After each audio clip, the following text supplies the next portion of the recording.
Paris. Now, why on earth would I do that? Leaving California behind after 6 years of living and building here with incredible friends and so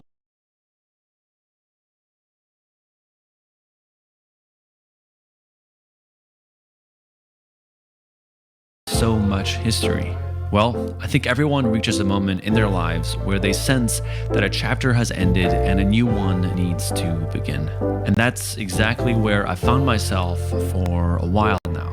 As a result, I think many were confused as to what happened to us, what changed, and where are we heading? And the reality is that there is a lot that's changed. And so for the first time in what feels like forever, I would like to openly speak to you about the series of events that led me here and what this means for the future of Yes Theory.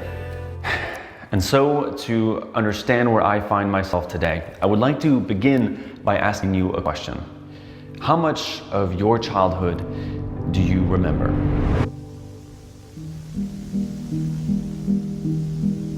As I grow older, I find my memories of where I come from and who I used to be to feel more and more distant. Almost struggling to connect that this previous version of myself is in fact the same person I am today. As I have lived what almost feels like a fantasy life for 7 years. We've been caught up in the middle of this cricket game and everyone's going crazy. A life that I could never have pictured even in my wildest dreams, filled with both many highs and many lows, so much developed within me. Yet, the past 2 years of my life became the hardest I'd ever had to go through. I slowly found myself more and more disconnected from who I was and questioned this fast-paced cycle of one experience after another. Was this really what I wanted to continue doing with my life? And why am I feeling so lost? Well, at the start of COVID, my best friend I'd made every decision with for the prior 5 years decided he needed to step away from the hectic life of YouTube. Well, it's gonna be a lot harder than I thought.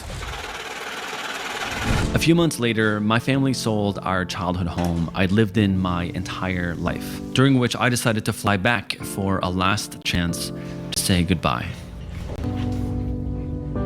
It's tough, but it's really hard to leave. In the year that followed, my only grandfather still alive passed away, and my grandmother, who I'd always shared an immensely special connection with, passed in a complete surprise at the end of what I was hoping would be my first real break in 2 years, leading to months of grief within my whole family. My grandmother, who grew up an orphan, abandoned at 5 years old, is the one who taught me to care for those who are struggling, and in the process always made me feel so safe alongside her. As the place that I came from and my memories of my childhood started to feel more and more distant, and my base back in LA felt more fragile than ever before, I felt without a home. And I think that I fell into depression for the first time in my life. Didn't want to wake up in the mornings, developed bad habits, stopped exercising, and became more